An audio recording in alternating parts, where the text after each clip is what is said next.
1 जानेवारी 2024 या दिवशी एक 30 वर्षांची सुंदर मुलगी तिची नवीनच डिपेंडर कार घेऊन मंदिरात पोहोचते. कारण आजच त्या मुलीने ती नवीन कार विकत घेतली होती आणि म्हणूनच त्या गाडीची पूजा करण्यासाठी ती मंदिरात आली होती. मंदिरात पोहोचल्यावर ती मुलगी तिच्या पर्सनल ड्रायव्हरला सांगते की जा आणि पुजारीजींना बोलावून घेऊन ये, मला गाडीची पूजा करायची आहे. ड्रायव्हर त्या मंदिरातील पुजारीजवळ जातो आणि म्हणतो की पुजारीजी, आमच्या मॅडमने आजच नवीन कार विकत घेतली आहे. खूपच महागडी कार आहे. त्याच आनंदात गाडीची पूजा करायची आहे. पुजारीजी त्वरित त्या ड्रायव्हरसोबत मॅडमजवळ पोहोचतात आणि म्हणतात की मॅडम, याच गाडीची पूजा करायची आहे का? त्यावर मॅडम म्हणतात की हो, ही गाडी मी नवीन वर्षाच्या निमित्ताने विकत घेतली आहे. खूपच महागडी कार आहे, त्यामुळेच पूजा करून घेण्यासाठीच इथे आली आहे. आता पुजारी लगेच पूजेची तयारी सुरू करतात आणि काही वेळातच पूजा पूर्ण होते. मग पुजारी म्हणतात की मॅडम, पूजा झाली आहे. आता तुम्हाला जे काही दान दक्षिणा द्यायची आहे ते द्या. मॅडमने पुजारीजी यांना दक्षिणा दिल्यानंतर ती तिच्या ड्रायव्हरला सांगते की मी गरिबांना वाटण्यासाठी जे ब्लँकेट्स आणले आहेत ते सर्व ब्लँकेट्स गाडीतून काढून घेऊन ये. मित्रांनो, जानेवारीचा महिना होता आणि मंदिराच्या बाहेर पायऱ्यांवर जे गरीब भिकारी लोक बसलेले होते त्यांना ती मुलगी दरवर्षी हिवाळ्यात ब्लँकेट वगैरे वाटायची. या वर्षीही तिने गरिबांना वाटण्यासाठी ब्लँकेट्स आणले होते. आता ड्रायव्हर गाडीतून ब्लँकेट्स काढून घेऊन येतो आणि मॅडम एक एक करून सर्व भिकाऱ्यांना ब्लँकेट्स वाटून देत होत्या आणि सोबतच खाण्यापिण्यासाठी प्रसादही देत होत्या. असे दान करत करत ती पुढे जात होती की अचानक एका माणसाला पाहून मॅडमचे पाय लटपटायला लागले होते. त्या माणसाचे केस आणि दाढी वाढलेली होती. त्याचे कपडेही धूळ मातीने खराब झालेले होते. त्याच्याकडे पाहून वाटत होतं की त्याने बऱ्याच दिवसांपासून आंघोळही केलेली नाही. त्याचे शरीरही सुकून काटा झाले होते. पण जेव्हा मॅडमने त्या माणसाकडे बारकाईने निरखून पाहिले तेव्हा त्यांनी त्या माणसाला लगेच ओळखले. कारण तो माणूस दुसरा तिसरा कोणी नसून तिचा घटस्फोटित नवरा होता, ज्याने मॅडमला 5 वर्षांपूर्वी घटस्फोट दिला होता. मित्रांनो, घटस्फोट घेतलेली पत्नी करोडपती कशी झाली आणि 1 कोटीची गाडी कशी चालवते आणि 5 वर्षांपूर्वी तिला सोडून गेलेला तिचा नवरा आज मंदिरात बसून भीक का मागत होता, या कथेचं सत्य काय आहे? चला तर जाणून घेऊया या कथेच्या माध्यमातून. परंतु व्हिडिओमध्ये पुढे जाण्यापूर्वी मी तुम्हा सर्वांना विनंती करतो की आमचे यूट्यूब चॅनल सबस्क्राईब करा आणि व्हिडिओला देखील लाईक करा. मित्रांनो, ही कथा एका मध्यमवर्गीय परिवारातील आहे. रामसिंहजी आपल्या पत्नी आणि मुलांसह एका छोट्या गावात राहत होते. त्यांना एक मुलगा आणि एक मुलगी होती.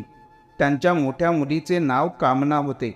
कामनाला अभ्यासात अजिबात रस नव्हता, पण प्रत्येक वडिलांची इच्छा असते की त्यांच्या मुलांनी चांगलं शिक्षण घेऊन चांगले पद मिळवावे, आई वडिलांचे नाव मोठे करावे, हेच स्वप्न रामसिंहजी यांचेही होते. पण मुलगी मोठ्या कष्टाने फक्त 10वी पर्यंत शिकली होती. यानंतर ती तिच्या वडिलांना स्पष्टपणे सांगते की तिला अभ्यासात अजिबात इंटरेस्ट वाटत नाही, मला अभ्यास करायला भाग पाडू नका. जेव्हा कामनाची आई हे सर्व ऐकते तेव्हा त्या त्यांच्या पतीलाही सांगतात की तुम्ही का म्हणून तिला अभ्यासाची सक्ती करत आहात. आता ती 10वी पास झाली आहे तर आता तिचं लग्न अगदी सहज होऊ शकतं. एवढे शिक्षण गावाच्या हिशोबाने भरपूर आहे. आता हे सर्व ऐकून रामसिंहजी यांना खूप वाईट वाटतं, कारण आपल्या मुलांनी अभ्यास करून काहीतरी पद मिळवावे आणि आपले नाव प्रसिद्ध करावे असे त्यांचे स्वप्न होते. पण आपल्या मुलीची इच्छा जाणून घेतल्यानंतर आणि पत्नीचे कडू बोलणे ऐकून त्यांचे मन दुःखी होते. पण ते आपल्या मुलाला शिकवतात. मुलगा अभ्यासात खूप हुशार होता, त्यामुळे त्याने पुढेही अभ्यास सुरू ठेवला. कामना लग्नाच्या वयाची झाल्यावर तिचे पालक तिच्यासाठी मुलगा शोधू लागतात. त्यांनी सगळींकडे मुलं शोधायला सुरुवात केली आणि मग त्यांना एक मुलगा आवडला. जो शेजारच्याच गावातील पोलिसात हवालदार होता आणि तो शेजारच्या गावचाच रहिवासीही होता. ते मुलाला पाहतात तेव्हा त्यांना मुलगा खूप आवडतो आणि मग ते त्या मुलाचा फोटो घरी घेऊन येतात. तो फोटो जेव्हा त्यांची मुलगी कामना हिलाही दाखवतात तेव्हा तिलाही हवालदार मुलगा आवडतो. मुलाचे नाव करण असते. तो दिसायला सुडौल आणि सुंदर होता. आता कामनाचे वडील मुलाच्या कुटुंबाला भेटतात. लग्नाची बोलणी करून हुंडा दानावर चर्चा करून लग्नाची तारीख निश्चित केली जाते आणि ठरलेल्या तारखेला मोठ्या थाटामाटात लग्न केलं जातं. लग्नानंतर कामना सासरच्या घरी पोहोचते. पती पत्नी दोघांचेही वैवाहिक जीवन अतिशय चांगल्या पद्धतीने सुरू होतं, कारण तो त्याच्या आई वडिलांचा एकुलता एक मुलगा होता. कामनाला तिच्या सासरच्या घरातही खूप आदर मिळतो. हे कुटुंब खूप छान पद्धतीने आनंदात राहत असतात. जसा जसा वेळ निघून गेला तसे कामनाला तिच्या नवऱ्याबद्दल काही गोष्टी कळू लागल्या, ज्याची कामनाला अजिबात कल्पना नव्हती. त्याचे कारण असे की तो पोलिसात हवालदार होता, मात्र तो वाईट मार्गाने पैसे कमवत असे आणि त्याचे अनेक मुली आणि महिलांशीही अवैध संबंध होते. त्याला दारूचं व्यसनही होतं. त्याला आपल्या जीवनाचा आनंद लुटण्याची आवड होती. त्याला कोणाची फारशी पर्वा नव्हती. जेव्हा या गोष्टी कामनासमोर दिसू लागतात तेव्हा कामना तिच्या पतीला समजावते की बघा, हे नशेचं व्यसन आणि मुलींशी असलेले अफेअर एक दिवस तुम्हाला बर्बाद करून सोडतील. तुमची पोलिसात चांगली नोकरी आहे. तुमचं काम प्रामाणिकपणे करा. अशा वाईट मार्गाने मिळालेला पैसा कधीच चांगला नसतो. तो कुटुंबाचं नुकसानच करतो. म्हणूनच तुम्ही चुकीच्या मार्गाने पैसे कमावणे आधी बंद करा. तुमच्या पगारात आपण सहज चांगलं जीवन जगू शकतो. आमच्या घरात आमचे वडील थोडीफार शेती करून आमच्या कुटुंबाचा उदरनिर्वाह करतात. त्यांनी आम्हाला शिकवले आणि आमचं लग्नही केलं. आणि तुमची तर सरकारी नोकरी आहे. तुम्ही ही 2 नंबरची कामं सोडा. कामनाच्या या सर्व गोष्टींकडे तो दुर्लक्ष करतो आणि तिने खूप विरोध केला तर तिच्यावर हातही उचलतो. आता करण आणखीन जास्त दारू पिऊ लागला होता. त्याला त्याचं व्यसन लागलं होतं आणि तो रोजच दारू पिऊन घरात गोंधळ घालत होता. आता कामनासोबतच तिचे सासू सासरे देखील त्यांच्या मुलावर नाराज झाले होते. एक दिवस त्यांनी कामनाला त्यांच्या जवळ बसवून तिला समजावले की बाळा, आत्ता त्याची इथेच ड्युटी सुरू आहे, पण आम्ही असं ऐकलं आहे की आता त्याची पोस्टिंग दुसऱ्या शहरात होणार आहे. म्हणून आम्ही म्हणतो की तू सुद्धा त्याच्यासोबत त्या शहरात जा. तो तुझ्यासोबत राहील, त्यामुळे त्याचं लक्ष मुलींपासून दूर जाईल. तू त्याला समजावून सांगशील तर कदाचित तो दारू पिणंही सोडेल. बाळा, आता या घराची इज्जत फक्त तुझ्या हातातच आहे. फक्त तूच एक अशी आहेस की त्याला सुधारू शकतेस. हे बोलून तिच्या सासू सासऱ्यांचे डोळे भरून आले. ती त्यांचे अश्रू पुसते आणि म्हणते की तुम्ही काळजी करू नका. मी त्यांना योग्य मार्गावर आणण्यासाठी सर्वतोपरी प्रयत्न करेन. जर गोष्टी बिघडल्याच आहेत तर एक आपणच आहोत जे त्यांना सुधारण्याचा प्रयत्न करू शकतो. आता करणचे आई वडील म्हणतात की बेटा बघ, तुझं नुकतंच लग्न झालंय. आता तुझी पोस्टिंग दुसऱ्या शहरात झाली आहे, तर पत्नीलाही नवऱ्यासोबत थोडा वेळ घालवावासा वाटतोच ना. त्यामुळे तू आमच्या सुनबाईला सुद्धा तुझ्यासोबत घेऊन जा. तिथं एक क्वार्टर घ्या आणि तुम्ही दोघं एकत्र राहा.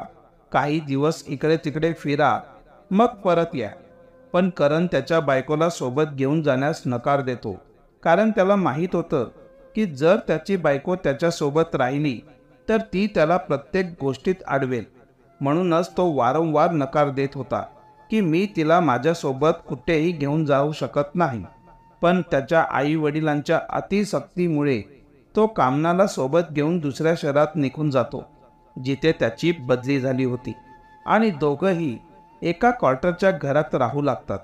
पण काही दिवसांनी तो पुन्हा आपली घाणेरडी कृत्य सुरू करतो आणि दारू पिऊ लागतो. घरात तो दारूच्या नशेत असायचा. त्याच्या फोनवर दुसऱ्या मुलींचे फोन कॉल्स यायचे. कामनाने पुन्हा खूप समजवण्याचा प्रयत्न केला, पण करण नेहमी नशेतच असायचा. आणि जेव्हा त्याचा नशा उतरायचा तेव्हा कामना पुन्हा त्याला समजवायची, पण करणला काहीच फरक पडत नव्हता. ही गोष्ट इतकी वाढली की एक दिवस कामना त्याला समजावून सांगत होती की हे दारू पिणे बंद करा, मुलींच्या जाळ्यात अडकू नका, प्रामाणिकपणे तुमची ड्युटी करा. या गोष्टींवरून करणला जास्तच राग येतो आणि तो कामनाला जोरात ढकलून देतो, ज्यामुळे कामनाचे डोके भिंतीवर आदळते आणि त्यातून रक्त वाहू लागतं. मग कामना देखील त्याला जास्तच ऐकवते, ज्यामुळे तो कामनाचा हात धरून तिला घराबाहेर काढतो. तो तिला म्हणतो की आजपासून मी तुला माझ्यासोबत राहू देणार नाही, तू कुठेही निघून जा. असं म्हणत तो दरवाजा बंद करतो आणि आत निघून जातो. बिचारी कामना रोडवर उभी राहून रडतच राहते. तिला काहीच कळत नव्हतं की आता काय करावं, कुठे जावं. मग तिने स्वतःवर नियंत्रण ठेवले आणि रेल्वे स्टेशनवर पोहोचल्यावर आई वडिलांना फोन केला. ती तिच्या बाबांना फोन करते आणि म्हणते की बाबा, इथे माझ्यासोबत अशी परिस्थिती झाली आहे. माझा नवरा मला रोज मारतो, मी माझ्या आयुष्याला कंटाळले आहे आणि आज मला मारून घरातून हाकलून दिलं आहे. त्यावर तिचे वडील म्हणतात की बेटी, तो तुझा नवरा आहे, ते तुझं सासरचं घर आहे. जर आपल्याला आपली इज्जत वाचवायची असेल तर कोणत्याही परिस्थितीत तू तिथेच तुझ्या नवऱ्यासोबत राहा, कदाचित काही दिवसांनी तो सुधारेल. तेव्हा कामना म्हणाली की बाबा, तुम्ही जे सांगताय ते मी आनंदाने मान्यही करीन, पण काही दिवसात तुम्हाला बातमी मिळेल की तुमची मुलगी मेली आहे, कारण तो माणूस नाही तर राक्षस आहे. तो एक दिवस माझा गळा दाबून मला ठार मारेल किंवा मला जाळून टाकेल किंवा मला फाशी देईल आणि म्हणेल की मी आत्महत्या केली आहे, कारण मी काहीतरी चुकीचं काम करत होते. तो माझी इज्जत तर घालवेलच, सोबत तुमचीही बदनामी होईल. त्यापेक्षा मी घर सोडून कुठेतरी निघून जाते, तेच बरं होईल. त्यावर तिचे आई वडील म्हणतात की बाळा, तुला कुठेही जाण्याची गरज नाही. जोपर्यंत तुझे आई वडील जिवंत आहेत तोपर्यंत तरी तू आत्ताच्या आत्ता आपल्या घरी निघून ये. कामना लागलीच ट्रेन पकडून तिच्या घरी पोहोचते आणि मग ती तिच्या सासू सासऱ्यांना फोन करून कळवते की तुमच्या मुलाने मला मारहाण करून घरातून हाकलून दिले आहे आणि आता मी माझ्या घरी आले आहे. आता तिच्या सासू सासऱ्यांनाही हे ऐकून खूप धक्का बसला, पण सुनेला बोलून तरी काय उपयोग, जेव्हा आपलंच नाणं खोटं आहे. म्हणून ते तिला म्हणतात की ठीक आहे सुनबाई, तू तुझ्या आई वडिलांकडे राहा, बघू काय होतंय ते. आम्ही त्याला समजवण्याचा पूर्ण प्रयत्न करू. पण करण कुठे त्यांचं ऐकून घेणार होता. तो कोणतीही तडजोड करून घेत नव्हता. उलट त्याने घटस्फोटाची कागदपत्रे स्वाक्षरी करून तिला परत पाठवायला सांगितली. पण कामना त्या कागदपत्रांवर सही करत नाही. ती त्यांना स्वतःजवळच ठेवून घेते आणि विचार करते की आता माझा नवरा माझ्या आयुष्यात परत येऊ शकत नाही. माझे आयुष्य पूर्णपणे एकाकी झाले आहे. मला माझे आयुष्य घालवण्यासाठी काहीतरी करावे लागेल. कामना जास्त शिकलेली तर नव्हती, ती शिक्षणात पूर्ण शून्य होती. पण नृत्य आणि गाण्याबरोबरच तिला स्वयंपाकही खूप चांगला करता येत होता. तिला या सर्व कामात खूप रुची होती. मित्रांनो, कामना तिच्या टॅलेंटच्या जोरावर एक यूट्यूब चॅनल उघडते आणि त्या यूट्यूब चॅनलवर तिने स्वतः तयार केलेले कुकिंग संदर्भात व्हिडिओ बनवून त्यावर टाकते. तिचे व्हिडिओ हळूहळू लोकांच्या पसंतीस उतरतात आणि काही काळातच तिचे व्हिडिओ व्हायरल देखील होतात. कामना एवढ्यावरच न थांबता वेगवेगळ्या प्लॅटफॉर्मवर तिचे व्हिडिओ बनवून पोस्ट करते. सिंगिंगचे व्हिडिओ, डान्सचे व्हिडिओ बनवून रील अपलोड करते. तिची मेहनत आणि तिच्या आवडीच्या जोरावर तिला प्रत्येक प्लॅटफॉर्मवरून चांगली कमाई देखील होऊ लागते. तिच्या आई वडिलांनाही विश्वास बसत नाही की ज्या मुलीने कधीच अभ्यासही केला नाही ती आज सोशल मीडियाच्या माध्यमातून इतके जास्त पैसे कमवत आहे. कामनालाही स्वतःवर विश्वास बसत नाही की तिने काही महिन्यातच इतकं सगळं मिळवलं आहे.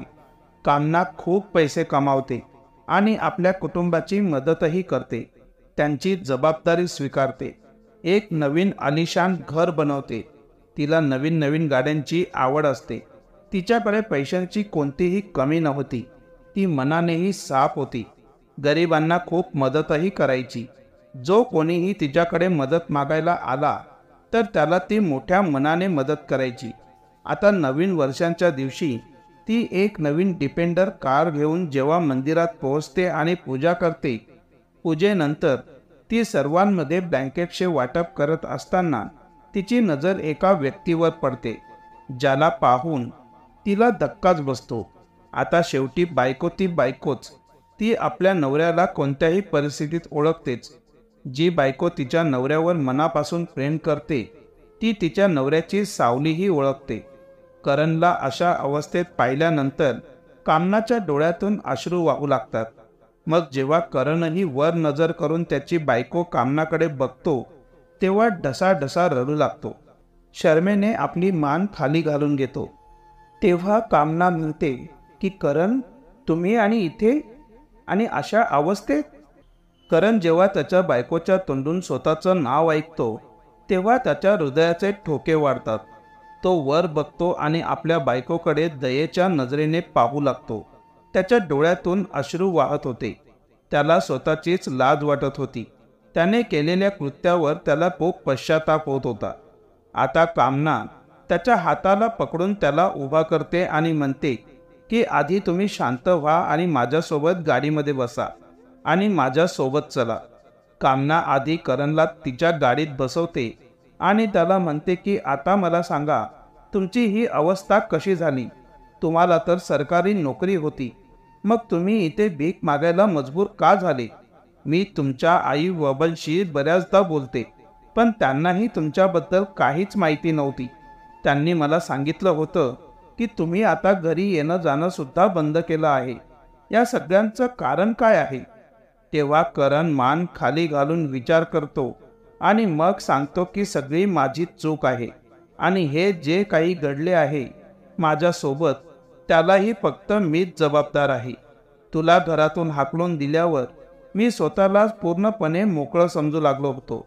माझे एका मुलीशी प्रेम संबंध होते. तिने स्वतःसोबत माझे काही खाजगी फोटो आणि व्हिडिओ बनवले आणि मला ब्लॅकमेल करून माझे सर्व पैसे लुटण्यास सुरुवात केली. यानंतर एका गुन्हेगाराला एका केसमधून बाहेर काढण्याच्या चक्करमध्ये माझ्या वरिष्ठांना या गोष्टीची खबरबात मिळाली आणि अशाच प्रकारच्या 3-4 केसेस माझ्या विरोधात सुरू होत्या. त्यामुळे मला नोकरीतून कायमचे काढून टाकण्यात आले. नोकरी गमावल्यानंतर मी माझ्या पालकांना सामोरे जाण्याचे धैर्य एकवटू शकलो नाही. मी माझ्या गावी गेलो नाही आणि काही दिवस 2-4 लोकांकडून पैसे मागून माझा उदरनिर्वाह चालवला. पण जेव्हा त्या लोकांनीही मदत करण्यास नकार दिला तेव्हा मी इथे आलो आणि या मंदिरात भीक मागून जीवन व्यतीत करू लागलो. त्याच्या आयुष्याची कहाणी सांगितल्यावर तो ढसाढसा रडायला लागला. इथे पतीची अशी अवस्था पाहून पत्नीचेही डोळे पाणावले. करण दोन्ही हात जोडून कामनाची माफी मागू लागतो. तिच्या पाया पडू लागतो. तेव्हा कामना त्याला उचलते आणि म्हणते की प्लीज तुम्ही असं करू नका. पतीचे स्थान पत्नीच्या पायात नसून तिच्या हृदयात असतं. आपण कोणत्या चुका केल्या हे महत्त्वाचं नाही. मी तुम्हाला समजावण्याचा खूप प्रयत्न केला, पण मी सांगितलेली कोणतीच गोष्ट तुम्हाला पटली नाही की तुम्ही समजून घेतली नाही. आणि आज जरा स्वतःकडे बघा, तुम्ही कुठून कुठे आलात. पूर्वी तुम्ही किती देखणे दिसत होतात आणि आज भिकारी बनून देवळाच्या पायरीवर पडून आहात. ती त्याला छातीशी घट्ट मिठी मारते आणि त्याला सोबत घेऊन जाऊ लागते. तेव्हा कामनाची आई, जी कामनासोबत मंदिरात आलेली होती, ती म्हणते की कामना, तू या माणसाला अजिबात मदत करू नकोस. हा माणूस तुझं चांगलं आयुष्य पुन्हा उद्ध्वस्त करेल. तेव्हा कामना म्हणाली की नाही आई, ते कसेही असले तरी मी त्यांना माझा पती मानते आणि त्यांच्या कठीण काळात मी त्यांना साथ देऊ शकले नाही तर मला खूप वाईट वाटेल. मी आयुष्यात कितीही पैसे कमावले तरी मी माझ्या मनाला समजवू शकणार नाही. मी काय उत्तर देणार माझ्या मनाला? त्यामुळे प्लीज त्यांना मी माझ्या घरी घेऊन जाते. कामना करणला तिच्या घरी नेते. त्याचे केस कापते, त्याला नवीन कपडे घालते आणि त्याला पूर्वीसारखेच देखणा बनवते. करण पुन्हा पूर्वीसारखा स्मार्ट दिसू लागला होता. आता कामना त्याला खूप प्रेमाने विचारते की तुम्ही आयुष्यात पुन्हा ती चूक करणार की सोडून देणार? तेव्हा करणचे डोळे पुन्हा एकदा भरून आले. पत्नीचे त्याच्यावरचं प्रेम पाहून तो खूप भावुक होतो आणि म्हणतो की कामना, मी माझ्या आयुष्यात अनेक चुका केल्या आहेत. तुला पण खूप त्रास दिला आहे. आता देवाने मला सुधारण्याची एक पुन्हा संधी दिली आहे आणि आता मला ती संधी गमवायची नाही. आता भविष्यात अशी कोणतीही चूक मी पुन्हा कधीच करणार नाही. मी जिवंत असेपर्यंत चांगला माणूस बनूनच जगेन. घाणेरड्या नशेपासून लांबच राहीन आणि कोणतीही चुकीची कामे करणार नाही. कामना आपल्या पतीच्या तोंडून इतक्या चांगल्या चांगल्या गोष्टी ऐकून भावुक होते आणि त्याला मिठी मारून रडू लागते. आता दोघंही मंदिरात जाऊन पुन्हा लग्न करतात. लग्नानंतर कामना पतीसोबत तिच्या नवीन डिपेंडर कारने सासरच्या घरी परतते. जेव्हा ती सासरी पोहोचते तेव्हा सगळे लोक गाडीकडे हैराण होऊन पाहतात की एवढ्या मोठ्या गाडीत आज कोण आले. आणि जेव्हा त्या गाडीतून कामना आणि करण बाहेर निघतात तेव्हा सगळ्यांच्याच भुवया उंचवतात. सगळ्यांचे डोळे विस्फारतात. जेव्हा करणचे आई वडील त्यांचा मुलगा आणि सुनेला पाहतात तेव्हा तेही थक्क होतात. पण आज इतक्या दिवसांनी आपल्या मुलाला पाहून त्यांच्याही डोळ्यातून अश्रू वाहू लागतात. ते आपल्या मुलाला मिठी मारतात. करण त्याच्या आई वडिलांना सांगतो की कसं कामनाने त्याला जमिनीवरून उचलले आणि आकाशात बसवले. जर कामना नसती तर आज मीही तुमच्या समोर आलो नसतो. यानंतर कामनाचे सासू सासरे कामनाला खूप आशीर्वाद देतात की शेवटी तू आमच्या मुलाची सुधारणा केलीच आणि अनेक अडचणींना तोंड देऊनही तू पुन्हा तुझ्या पतीला स्वीकारलेस. आता त्यांचे कुटुंब पुन्हा आनंदाने जगू लागले. एका वर्षानंतर कामना आणि करणला एक मूल होतं. करण आता फक्त घरीच राहतो. त्याला नोकरी करायची गरज नव्हती. ते लोक त्यांनी जमवलेल्या पैशातून व्यवसाय सुरू करतात आणि कामनाचे उत्पन्न सोशल मीडियापासून वेगळं चालू असतं. पती पत्नी दोघेही आता त्यांच्या आयुष्यात आनंदी आहेत. मित्रांनो, ही होती आजची कथा. कशी वाटली तुम्हाला? आम्हाला कमेंट करून नक्की सांगा. आणि कामनाबद्दल तुमचं काय मत आहे? तिने तिच्या पतीला तिच्या आयुष्यात पुन्हा जागा देऊन बरोबर केलं की चूक? मित्रांनो, आता केवळ अभ्यास करून आपलं जीवन सफल बनवणे हा एकमेव पर्याय उरलेला नाही, तर तुमच्याकडे इतर पर्यायही आहेत.